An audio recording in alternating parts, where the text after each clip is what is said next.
Subscribe करें हमारे YouTube channel साधना gold को और पाएं वीडियो सबसे पहले।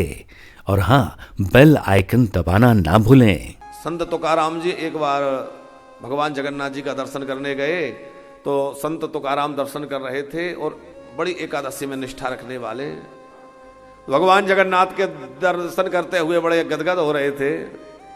और उसी समय भगवान जगन्नाथ जी का भोग लगा तो वहां तो महाप्रसाद भोग लगता है, चावल का भोग भगवान जगन्नाथ जी को एकादशी में भी लगता है। तो भगवान जगन्नाथ जी का भोग ला करके और थोड़ा प्रसाद इनकी हथेली में रख दिया। अब इन्होंने देखा कि ये तो महाप्रसाद चावल का प्रसाद है। अब प्रसाद की महिमा तो जानते थे कि प्रसाद छोड़ना नहीं चाहिए, रखना नहीं चाहिए, किसी को भी नहीं दे देना चाहिए, प्रसाद हमें मिला है।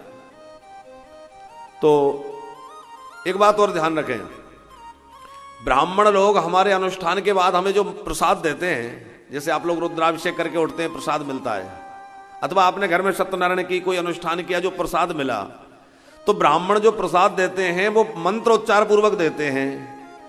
मंत्रार्था सफला संतो पूर्णा संतो मनोरथा शत्रुणाम बुद्धिनाशस्य मित्राणाम मुदस्तव, ऐसे आशीर्वाद वचन बोलते हुए वो प्रसाद आपको दिया और आपने ले जाकर फ्रिज पर रख दिया, टीवी के सामने रख दिया, यहां वहां रख दिया, पर उसमें चींटी लग गई, कहीं इधर उधर लग गया, कहीं किधर चला गया, हमें होश ही नहीं रहा, तो क्या होगा?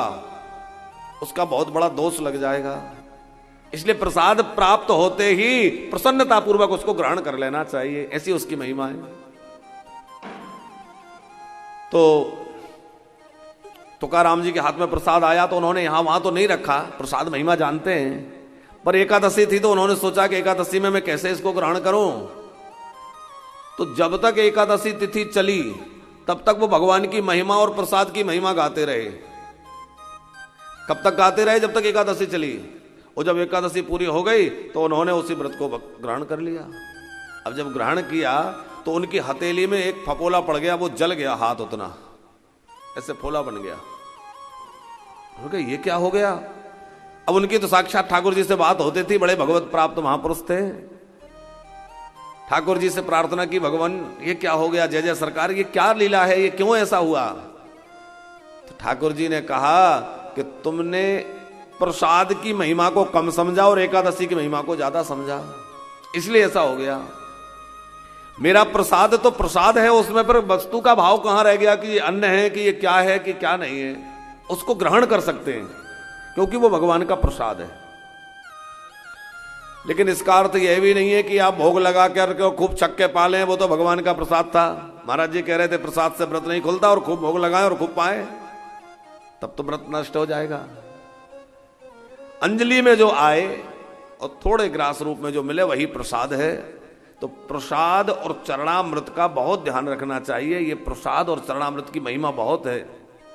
हमने एक दिन कथा में कहा था कि चरणामृत की कोई बूंद भूमि पर न गिरे, नहीं तो हनुमान जी आकर के भूमि से उस बूंद को चाटते हैं।